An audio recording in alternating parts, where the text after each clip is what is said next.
Thank you, thank you, thank you. It's good to be back. Been out on the road for a little while and just got some time to make another video. Hope you guys like this one. Prioritization of alarms in our process facilities. So let's get into it and take you through presentation. So we're going to talk about prioritizing alarms, and we're going to talk a little bit about why we have alarms and what they are and the best way to manage them. And we'll hopefully answer a lot of the questions that you have about how to prioritize. So let's get up into the presentation. We're going to have a basic understanding of alarm management systems for risk engineers, underwriters, and risk managers.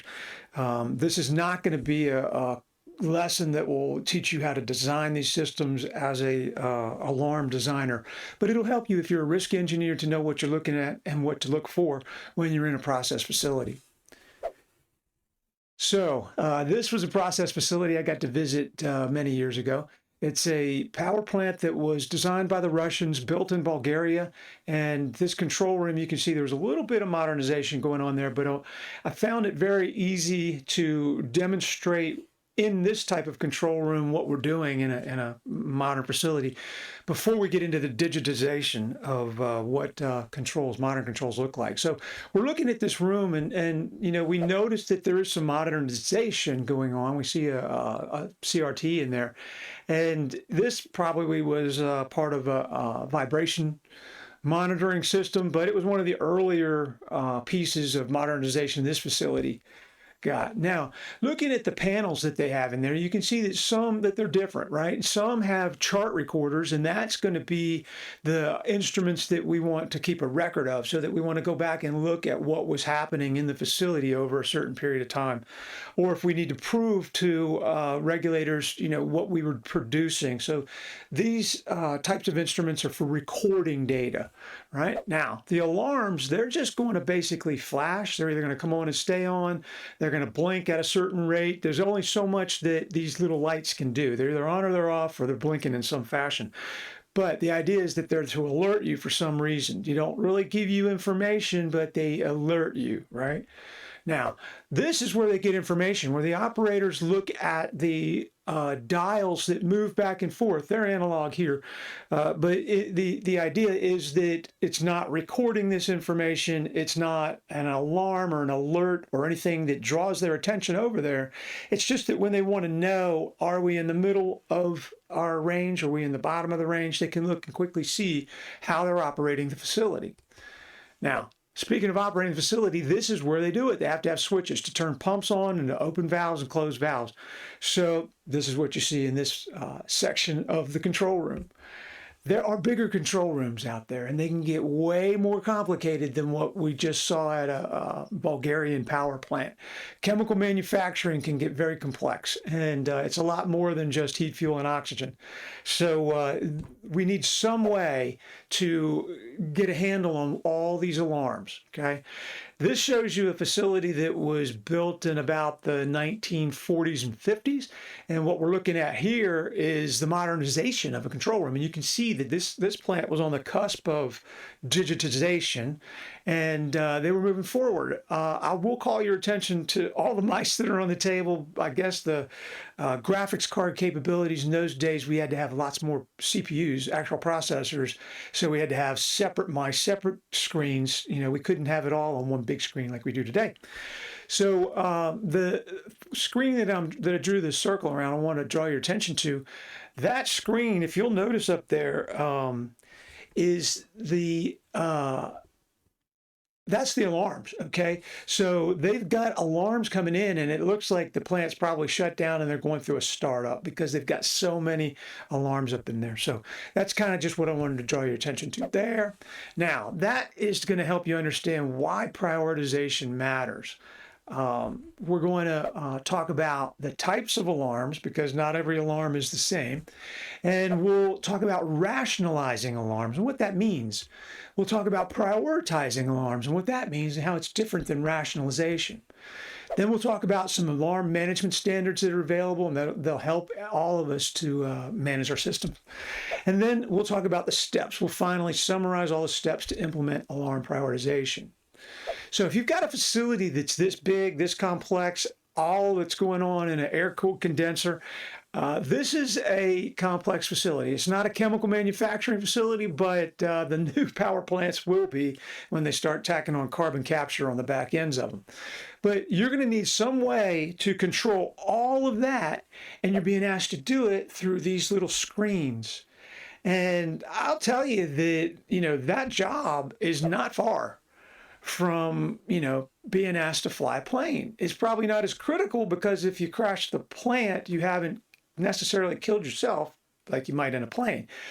But as far as complexity, there are a lot more systems in a power plant or in a chemical manufacturing plant than there are in an aircraft. I'm not a pilot. I'm just an engineer making that guess. So that's why we need to prioritize them, because they're very important. They bring us information that we're going to rely on to operate something very important. It's either going to be an aircraft gets alarms, control rooms get alarms, and we're going to need to prioritize them. But first, let's talk about what is an alarm. Let's all get on the same page so that we're talking about what can go wrong. Now, an alarm, let's just look at a commonly accepted definition. It's an audible or visual signal, and that it's got to go to the operator, not just to the maintenance techs, not to the engineers. It's not just giving us information that we use to troubleshoot. It's an alarm that goes to the operators, and it's going to tell the operator that something's wrong, something broke, the process is deviating, or we have a part that failed. And it requires the operator to act. Okay, so we need all four of those components for it to be an alarm. Once we've got all of those met, then we can start dealing with this signal as an alarm. If it's not that, we move it to the side and we deal with it as another piece of information. So we need an alarm philosophy. We have an idea now what an alarm is, but what do we want to do with them? The philosophy is the document that helps us define what we're going to do with alarms. So let's move on to the next one. And the philosophy document is going to help us define our criteria that we use to say what an alarm is. It's going to define the roles and responsibilities of the people in the plant that are working with alarms, either responding to alarms or defining alarms or calibrating alarms. All those folks are going to be in this document. The human-machine interface design, how we're going to make these alarms make sense to people and jump off the page so that the operators quickly know what they're supposed to do, not just have to click and figure out what they're looking at. Alarm prioritization should be defined in this philosophy document. We should have a management of change discussion in there, if not the process. And then key performance indicators to keep track of how we're doing as we go on. So let's get into what we're going to do. What can go wrong with alarms and why do we want to manage them? What can go wrong? The biggest one is flooding. And I was surprised to hear that 10 alarms in 10 minutes is a flood, because I think most of the control rooms that I've ever been in have had more than 10 alarms per every 10 minutes. But that's what they call flooding, and that can, overwhelm operators. Nuisance alarms can lead to operators not paying attention to the alarms. I used to work at a nuclear power plant where we had ground faults in our fire detection conduit out in the facility that were causing numerous ground fault alarms, trouble signals, basically, but they caused the bell to ring. And when we got to the control room after a week of this, we saw they had duct taped a pillow over the fire alarm bell in a nuclear power plant control room. Not quite acceptable, but they just couldn't stand the noise from this thing going off all day. So can't have nuisance alarms. Shelved alarms, if they have the ability, that's a shelved alarm there, isn't it, with the pillow duct taped over it. You might see a bucket over a lamp out in the facility. That's just some flashing light that's flashing all the time and it's never off, so they put a bucket over it. Shelving alarms digitally, then sometimes, we've got approvals to go through or passwords to make it happen, sometimes not. Chattering alarms, alarms that come and go, come and go, come and go, and you can't figure out what it is. And, the maintenance people said that it's working properly, and the operations people say that's not properly. You get the battles, and then they call the engineering folks. So we got maintenance staring at all these alarms. What do? before we can prioritize them, let's classify them. And that will help us to only, work on the ones that matter the most and kind of not necessarily the ones that are not that important. But we're going to look at the ones that we've given credit to, right? The ones that are in our HAZOP or the ones that, are going to require training, the ones that are more important. Those are the ones that, we're going to give more credit to. So we can have different kind of alarms and we're going to call them different things, but a critical alarm is something that you would want to take action on right away. A warning alarm is something that just lets you know that things aren't right, but you don't have to do anything right now. Maybe you just have to report or increase your surveillance of what you're looking at. You might have to do something, but it's not asking for something right now. Information alarms are just telling you that something happened. You don't have to do anything about it, which kind of goes in the face of what an alarm is. I'll give you the idea of like on a fire protection system, the tamper switches, the little limit switch that tells you if the valve is fully open. That's all it does. It doesn't tell you if the valve's closed. It just tells you that the valve is not fully opened. So that's informational. Doesn't tell you the valve's closed. Just tells you it's not fully open. Doesn't tell you what it is. Advisory alarms, again, just kind of letting you know, I push the button for the pump to start, the pump's running. Okay, pump's running. It's not, I don't have to do anything about it. Now I know that it's running.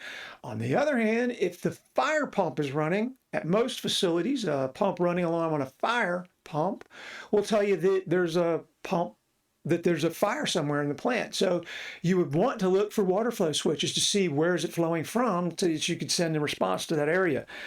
Some facilities don't have fire systems that way. Fortunately, not many. Now, rationalization. This is where we're going to decide if the alarm is valid and necessary. Okay. The problem is that modern DCS systems, digital control systems, they've made it way too easy and way too cheap to add alarms. And, in those pictures of the Bulgarian control room, if you wanted to add an alarm to the Bulgarian control room, you needed another window or you had to take one of the windows out. And then you had to run the circuit. It's going to be thousands of dollars to try to add another circuit or another alarm. With digital, it's not that hard. With digital, it's point and click, and before you know it, the operators get a screen like this and they're just inundated with floods. So rationalization answers the question, are the alarms valid and necessary? Then once they're valid and necessary, we can figure out how important they are. But the steps or the data that we're going to gather in order to analyze whether they're valid and necessary, here's about 8 different pieces of that data. The validity, what is the abnormal consequence that requires the timely response? We're going to document what is the abnormal condition that requires the timely response. Consequences of inaction. So we're going to describe what happens if you don't respond. And now this isn't what happens if everything fails, all the layers of protection. It's just if the operator doesn't respond to act for that one alarm. And then what is the operator response? Close a valve, start a pump. The response time, how long does the operator have between when they get this alarm and when they take that action before the consequence happens? So response time is very important. How much time do they have? Priority. Now, this is where we're going to combine the response time and the consequences, because an alarm that gives you very little response time or has very large consequences, we're going to have a higher priority. So it's going to be more like C over RT. And what we're shooting for is we don't want everything to be a high priority, right? That makes nothing a high priority. So a suggested system would be to have about 5% of your items, of your alarms as high priorities, about 15% medium priority, and then the remainder as the low priority. But they're still alarms and they still give you information and they still require action, right? Now, alarm classification, this is where we figure out, is this alarm credited in the HAZOPs? Is it somewhere else that makes it important? So we have to be careful about recording the data of what makes this alarm important, what its classification is. We're going to keep track of its set points. Why not? We're going to have an alarm database. We're going to have alarm set points where we rationalize whether it's needed or not. And then advanced alarm handling. This is where we're going to cover exclusions to where the rules don't apply or to where we're going to shelve an alarm or turn it off or under what conditions we can do that. Now that we've rationalized, we can prioritize. We've gotten rid of the ones that don't matter, so that when we prioritize, we're going to only prioritize the ones that do. So why are we prioritizing? Well, because these things are alerting us to hazardous conditions. These things can prevent us from having unforced outages, from hurting people in accidents, and we can improve the plant. So those are why we want to make sure that the alarms work and that we're focusing on the right alarms first. So how do we prioritize? Well, this is where we get into significance and the urgencies, where I was mentioning before. What can go wrong? What's the consequence? How bad of a thing can happen if this alarm is ignored? And then what's the urgency? How fast do we have to get out there and do something about it to prevent it from happening? With that, we can determine if it's critical, high, medium, or low. All right. And then we want to look at the historical data. Have we had those false alarms, those false ground faults? Have we had something that's going to condition the operators to not want to pay attention to it? So we have to be careful about considering that when we prioritize our alarms. We want to look at everybody's opinion. So we want to run workshops or collaborative meetings where we have people from operations, maintenance, technicians. We want folks that can all contribute from their perspective of what the alarm should be or shouldn't be, how it should be maintained, tested, calibrated. Then we're going to look at some standards, okay? There are standards out there.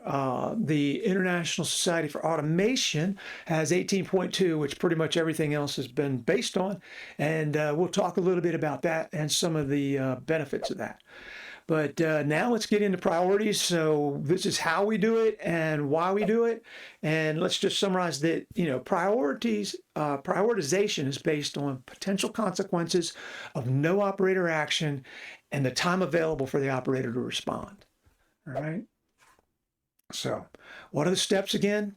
Identify and document all the alarms. Go out and figure out what they all are. Then we'll figure out how important they are. So evaluate their significance. That's that classification. Then we're going to want to look at prioritizing the alarms. This is figuring out how important they are by asking everybody in the different departments. Help us with these workshops. Come in and talk about it so that we can develop the priorities. And hopefully we get everybody's priorities aligned and assigned in this process. Then we're going to develop our alarm response procedures. We're going to make sure that the operators know what to do when they get the alarm. It does no good to get alarms that nobody knows what to do with. So policies and procedures, and then we're going to implement these alarm management standards, the ISA standards, and we're going to monitor performance. So this is alarm monitoring in a nutshell, and hopefully you understand a little bit about it. And this is going to help our energy risk engineers who are out there, came from other fields that want to learn how to interact with the alarms that are out in the process field. That's what the whole point of this was. Thanks. Come back, leave comments. Look forward to the next one.